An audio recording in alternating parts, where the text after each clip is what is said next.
The candles burned low in the great hall of Wessex Manor, their flames trembling like the hearts of the women who stood beneath them. Music swirled through the ballroom, violins sweet and proud, while laughter, polished to perfection, clinked against crystal glasses. The scent of roses and spilled champagne hung in the air, mingling with the heavy perfume of silk and envy. It was a night meant for celebration, for union, for beauty. And yet, for one woman, it was the cruelest of ironies. She stood apart from the crowd, near the marble pillars where shadows gathered. Her gown, a modest shade of dove gray, paled against the brilliance of the bride's ivory silk. Her younger sister, radiant with triumph, moved through the crowd on the arm of her new husband, the very man who, once upon a gentler time, had vowed his heart to another. To her. No one spoke of it openly anymore, but every glance carried the weight of memory. Every whisper was a blade. "Poor thing," murmured one lady behind a lace fan. "To be cast aside for one's own sister, how utterly tragic." Another replied with a delicate shiver, "She must have known he'd never choose her. She's far too severe for a man of means." She pretended not to hear, pretended not to feel. Her posture was perfect, her chin slightly lifted in defiance of their pity. But inside, her composure trembled like fine porcelain. Every toast to love, every song, every laugh seemed an insult carved in gold. Across the room, near the head table, he looked at her once, her former betrothed. A fleeting glance, half guilt, half relief. She met it with silence, her gaze cool, her lips curved faintly in something that could almost be mistaken for indifference. She had learned that even in ruin, dignity was a weapon. "Miss?" A servant offered a glass of wine, pity softening his voice. She shook her head and turned toward the veranda, desperate for air. The night was cool, the garden beyond the glass doors silvered with moonlight. She stepped outside, her skirts brushing the stone floor, the wind catching a loose curl at her neck. The laughter behind her became a distant hum, a cruel reminder of the life she once believed was hers. She closed her eyes. If she could have vanished into that night, she would have. But fate, it seemed, was not finished with her humiliation. Running away so soon? The voice came from behind, low, deep, touched with faint amusement. She turned. The Duke of Wessex stood beneath the archway, tall and composed, his black attire gleaming faintly beneath the candlelight. He was a man of 30, known for his reticence and impossible standards. Some whispered he had no heart, others claimed he had simply buried it long ago. "Your Grace," she said evenly, folding her hands before her. "I find the air inside rather stifling." "I imagine it would be," he replied, stepping closer. "A wedding is not always a joy to all who attend it." Her jaw tightened. "I came to honor my sister. That is all." "Ah," he murmured, studying her face. "Then you are a far nobler soul than most." She looked away, unwilling to be drawn into sympathy. "I do not seek your pity, your Grace." "Good," he said softly. "Because I do not offer it." That startled her. She turned back to him, and for the first time she saw not the aloof duke the world worshipped, but a man watching her with quiet curiosity. There was no mockery in his gaze, only understanding and something more dangerous, recognition. "Tell me," he said, his tone mild but edged with interest, "how does it feel to smile for a world that enjoys your suffering?" Her lips parted in surprise. No one had dared speak to her so plainly. "You speak as though you've known such a thing." He smiled faintly, but it was not a happy smile. "I know what it is to be misjudged by those too small to understand you." For a moment neither spoke. The night air hummed between them, rich with unspoken pain. Then from inside, a burst of laughter drew their attention. The bride's laughter, bright and triumphant. Her heart tightened at the sound. He watched her expression change. "Does it wound you still?" She shook her head. "It no longer matters." He stepped closer, his voice low. "You are lying." Her breath caught, not from fear but from the audacity of his honesty. No man had ever dared speak to her thus. "What would you know of my heart, your Grace?" "Only what it reveals despite your silence." She exhaled slowly. "If I were wise, I would return inside." "Perhaps," he said. "But I think wisdom and happiness seldom keep company."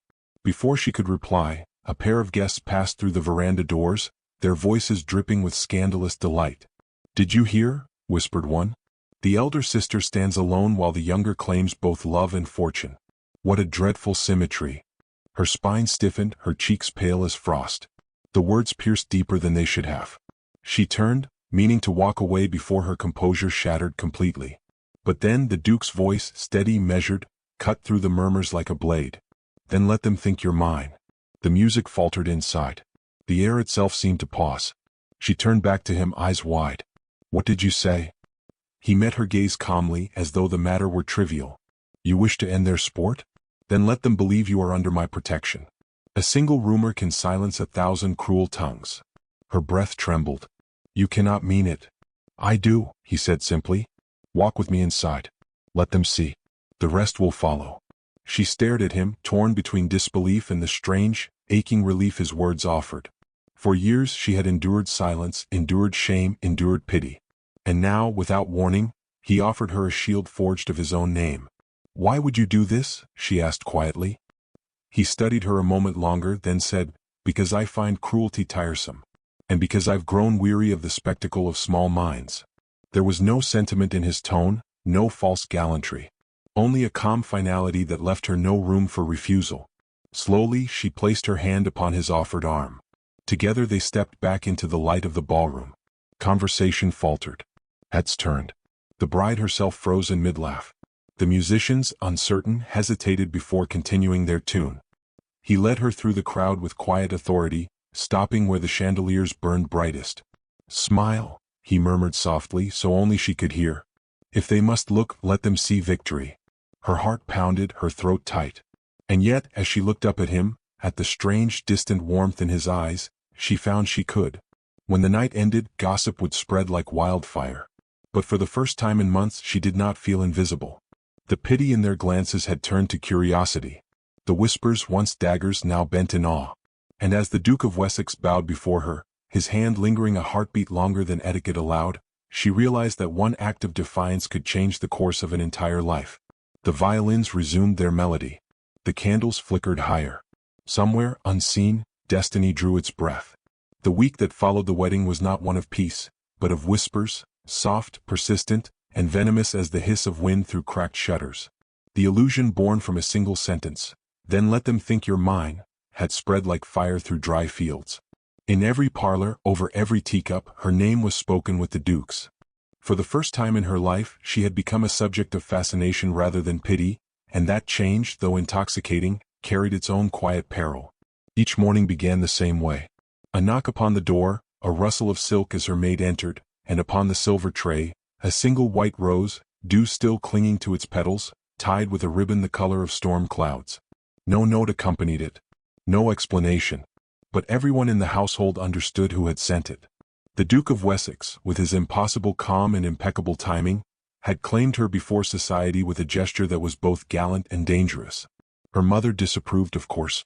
"You mustn't encourage this nonsense," she said one morning, her tone sharp enough to slice porcelain. "Men like him play with appearances as though they were cards. He has no intention of marrying you, and if you continue this charade, your name will be irretrievably tied to his." She looked at the rose on her writing desk, its petals gleaming softly in the light. "Then perhaps," she said quietly, "it is better to be tied to something magnificent than to be forgotten altogether." Her mother's eyes softened, though her words did not. "You speak as though pride can warm an empty bed." The days passed in a haze of half-truths and glances. Everywhere she went, whether to church, to the milliner's, or along the garden walks, she felt eyes upon her. Some were envious, others pitying, and a few, she suspected, genuinely admiring.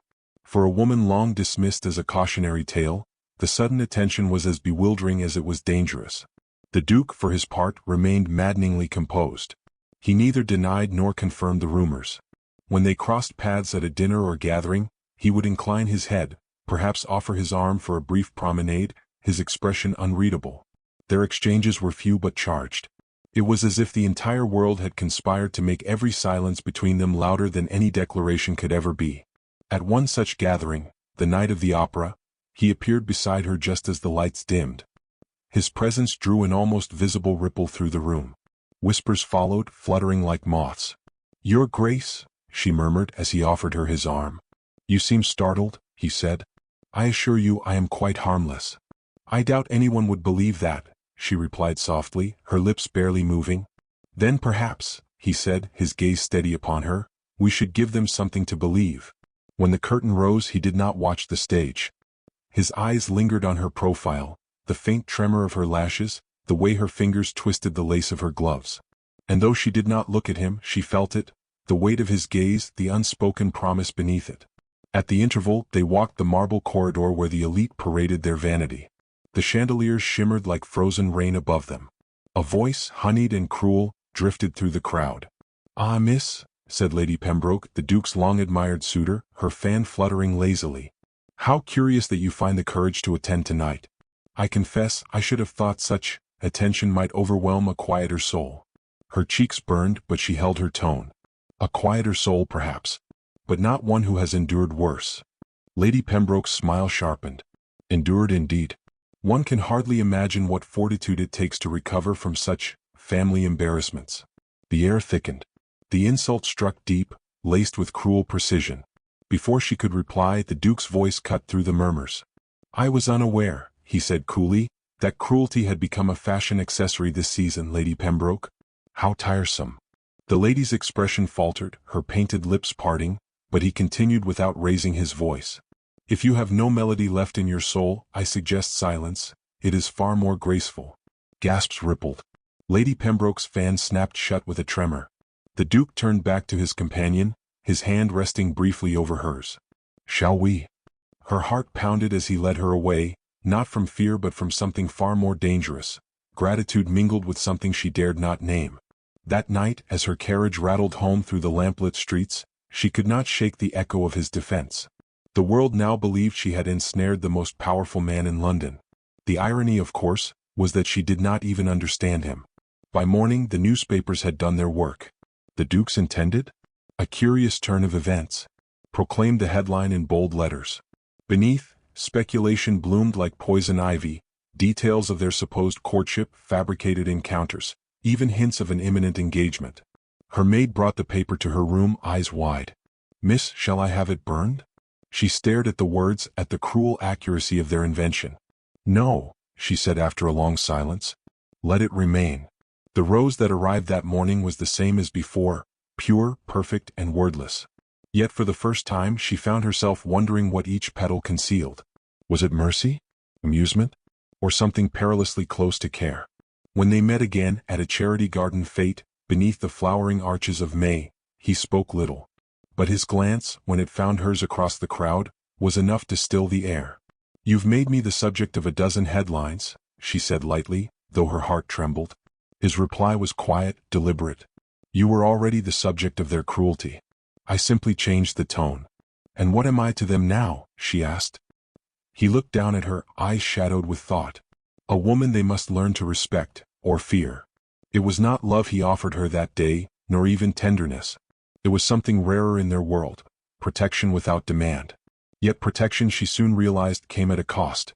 That evening her mother's warning returned with renewed urgency. This game cannot last. Men like him do not play with hearts, they destroy them. And still she could not quite bring herself to withdraw. For the first time in her life she felt seen, not as a lesson or a failure, but as a woman capable of commanding attention without apology. As the sun set behind the manor walls, she turned the latest rose between her fingers, its petals cool as silk. It had become her token, a symbol of something she could neither trust nor relinquish. Outside, distant church bells tolled, their echoes fading into the night. The scandal had begun its ascent, gathering weight and wonder. Yet beneath the hum of gossip, something deeper stirred, a question neither dared yet to ask aloud. Was this charade still a pretense, or the beginning of something dangerously real? Rain swept across the city in thin, silvery sheets, drumming against the tall windows of Wessex Manor. The firelight inside glowed like a heart beating behind ribs of glass, its warmth spilling over velvet drapes and gilt frames. She stood at the threshold of the Duke's study, her pulse caught between dread and curiosity. The summons had come earlier that afternoon, an invitation written in his own hand, no title, no flourish, only, "If you will, come tonight. There are matters that must be spoken plainly." She told herself she would refuse. She told herself it was improper, foolish, dangerous. Yet here she was, gloved hands trembling around the letter, unable to turn away. When the butler ushered her in, she found the Duke standing near the hearth, his back to her, a decanter half full beside him. Shadows bent around him, the fire catching in his hair and the gleam of his cufflinks. He did not turn at once. "You came," he said, his voice quiet even. "I did," she answered, though her voice wavered more than she wished. if only to ask why. He turned then, eyes steady, unreadable. Because silence breeds misunderstanding. And I would not have you think I act without reason. Her breath hitched, though she kept her tone composed. Then by all means explain the reason for my ruin. He flinched, not visibly, but something in his stance shifted, as if struck by a truth he had not prepared to face. You believe I have ruined you? What else should I believe? She replied. Each morning I am delivered a rose, each evening my name is linked to yours in every drawing room from Mayfair to Bath. I cannot walk into a shop without hearing my supposed engagement whispered between strangers. He moved closer, the stormlight flashing across his face. Would you rather they whispered pity? I would rather they spoke nothing at all. Impossible, he said softly. Society despises silence as it does sincerity. For a moment, the only sound was the fire cracking behind him and the rain striking the glass. Then she said, If you wish to protect me, your grace, you might have done so without chaining my name to yours. He looked at her, his eyes dark with thought. Perhaps. But you forget I do not offer chains. Then what do you offer? The truth. She almost laughed, softly, bitterly. Truth? In this world. He did not smile. You and I are alike in one regard. We both know what it is to be betrayed by those who promised loyalty. You by your family. I by mine. The firelight flickered, revealing something raw beneath his composure, a wound carefully hidden. You speak of your former fiancé, she said quietly. He nodded once. She wanted the title, not the man. When I learned of her deceit, I gave her what she desired most, a scandal to feed her vanity. I withdrew the engagement and offered no defense. To this day society believes I was at fault. It has suited me well. The appearance of cruelty keeps the curious at bay. She studied him, uncertain whether to pity or fear him. And now you use that same cruelty to protect me? He exhaled slowly. If you think me cruel, then I have failed. I did not intend this to harm you. Then why continue it? She demanded. Why the roses? Why the silence? Why let them believe in something that does not exist? His gaze fell to the fire. Because, he said after a long pause, I have found that pretense, when practiced long enough, can sometimes reveal truth. She frowned. I do not understand. He stepped closer until the space between them seemed to hum. When I told them to think you were mine, I meant only to silence their cruelty. But each day since I find myself less certain of the lie. Perhaps I have merely spoken what I already desired to be true. Her breath caught. You speak in riddles, your grace. Then let me be plain. His voice dropped lower. I have come to care for you, against my own better judgment, against the comfort of solitude. I admire your dignity in the face of humiliation, your refusal to beg for sympathy, your courage to remain visible when the world wished you invisible. She turned away, unable to meet the weight of his words. Do not say such things, she whispered. Not out of pity. It is not pity, he said, and the quiet certainty in his tone made her heart twist. I have lived too long surrounded by admiration. Pity is far rarer. What I feel is far more dangerous. The storm deepened outside, lightning splintering the sky. The air in the room thickened with something neither could name. At last she spoke again, her voice trembling. You speak as if affection were a rebellion. In this world, he murmured, it is. She turned back to him then, and for the first time the distance between them vanished, not in touch but in understanding. And what am I to do with this confession? Whatever your heart commands. My heart, she said softly, is a poor adviser. It once trusted where it should not. Then trust your reason, he said. It will tell you that I seek no amusement from this. Only truth. Her lips parted to answer, but a sudden gust of wind flung rain against the window, the sound startling in its violence. A candle flickered out. The firelight wavered across their faces, his solemn and unguarded, hers pale and uncertain. You do not know me, she said finally. Then allow me to, he replied. She hesitated, the weight of propriety pressing like a stone upon her chest. Yet beneath it, something fragile and warm began to stir, a dangerous hope she thought long buried. He moved no closer, made no attempt to touch her. Instead he said, if I must pretend, let it be for truth's sake. Her throat tightened. And if I refuse? Then I shall remain what I have always been, your defender in silence. Nothing more. She searched his face, seeking mockery and finding none. Only a man who had lived too long behind his own armor. Slowly she extended her hand, not a gesture of surrender but of acknowledgement. His eyes flickered in surprise before he bowed slightly, pressing his lips to her glove in a gesture both reverent and restrained. The clock struck the hour, deep and resonant. She withdrew her hand, her composure returning like a cloak. "If I am to believe a single word of this, Your Grace, you must cease sending me roses." His brow furrowed. "Why?" "Because," she said, her voice steady now, "I would rather not wonder each morning whether the token means affection or apology." A faint smile ghosted his lips. "Then I shall deliver my intentions in person." She turned toward the door, unwilling to let him see the faint tremor that ran through her. "Good night, Your Grace." He inclined his head. "Good night, my undoing." Outside, the rain softened into mist. As she stepped into her carriage, the night air cooled her flushed cheeks, yet her pulse refused to slow. Behind her, the manor loomed, its lights dimming, its master alone before the fire. Neither could have known that what began as a pretense would soon become the very truth both feared to speak aloud. The morning of the royal garden fete dawned clear and mercilessly bright, as though the heavens themselves wished to expose every hidden truth. The estate lawns were a living canvas of color, silken gowns blooming like roses, parasols glinting in the sun, and men's coats polished to perfection.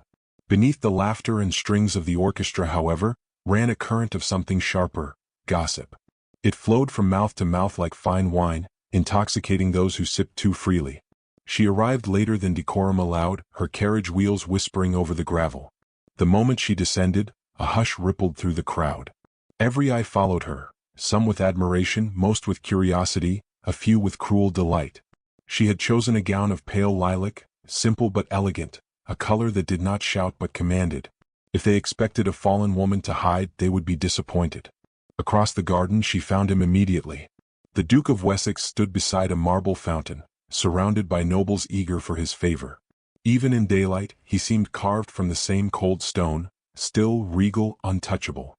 Yet when his gaze met hers, something unspoken passed between them. A flicker, a tremor, gone before anyone could see.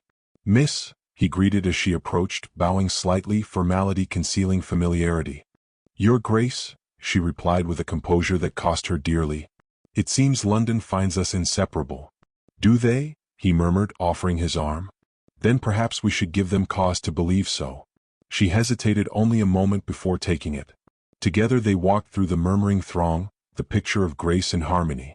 But beneath the surface, her heart waged war with itself. The night of the confession still haunted her. His words, his truth, the unbearable honesty in his eyes. Since that evening he had kept his distance, neither writing nor calling. And now, standing beside him again, she could not decide whether to thank him or despise him. "Do you regret it?" she asked softly as they paused by a trellis of climbing roses. He looked down at her. "Regret what?" Speaking what should have remained unsaid. His lips curved faintly. "Do you?" She drew in a breath, but before she could answer, a familiar voice sliced through the air. My. How bold of you to appear after all that's been said." Lady Pembroke approached, her fan fluttering like a weapon. Behind her trailed several ladies, eager to witness the coming spectacle. "Lady Pembroke," the Duke said coolly, "I trust the day finds you well." "Oh, exceedingly," she replied, eyes narrowing on his companion. "Though I confess I did not expect to see certain guests here. One hears so many stories." A sharp pain flashed through her, but she kept her smile. "Then you must be very easily entertained." Pembroke laughed, a sound like glass cracking. "Entertained? Hardly. Concerned, perhaps. It would be dreadful if such pretenses were mistaken for genuine affection. After all, a gentleman must be careful whom he elevates, particularly one so admired as the Duke." Gasps fluttered like wings. The insult hung in the air, vicious and calculated. She felt her cheeks flush, her throat tighten, but before she could reply, the Duke's hand closed over hers, steady and firm. "That will do," he said, his voice low but carrying. Lady Pembroke blinked, startled. "Your Grace." He turned to face the gathering crowd. "You mistake courtesy for deception, my lady. Allow me to correct the record." She froze. "Your Grace, don't." But he had already begun. "For months, I have endured the speculation of those too idle to know truth from fancy. It ends today. This woman," he said, his voice firm, his eyes unflinching, "is under my protection not by rumor but by choice. She has been wronged by those who ought to have cherished her, and yet she stands before you with more grace than all of London combined. The crowd murmured, startled, shifting like wind through tall grass. Lady Pembroke tried to laugh. "A noble speech, Your Grace. Shall we expect an announcement next?" He did not hesitate. "Yes." A stunned silence fell. Even the musicians faltered. He turned fully to her then, the woman beside him, pale as the roses behind her, trembling in disbelief. "You wish to know if I regret speaking truth," he said softly, though all could hear. "I do not. Let it be known, I will have no one speak her name with pity again. She is the woman I have chosen. Let those who doubt it find another scandal to feed upon." The world seemed to tilt. Gasps echoed, parasols trembled, fans stilled midair. She could barely breathe. "You cannot mean this," she whispered. He met her eyes, unwavering. "I have never meant anything more." The weight of his words crashed over her like a tide. Around them, the whispers rose into chaos, half disbelief, half excitement. Yet in the heart of it, she felt only one thing: ruin. "You've damned us both," she said under her breath. "Or saved us," he replied quietly. Tears stung her eyes, not of joy but of fury, confusion, longing. "You do not understand. They will never forgive this. They will never forgive me." "They need not," he said. "I am done living by their forgiveness." But she could not bear the gaze of the crowd. Their eyes were too sharp, their judgment too heavy. She tore her hand from his and turned, her skirts whispering through the grass as she fled toward the garden's edge.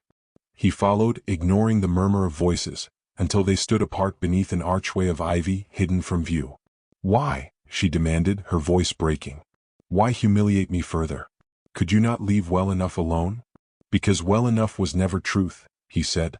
"You asked for honesty and I gave it.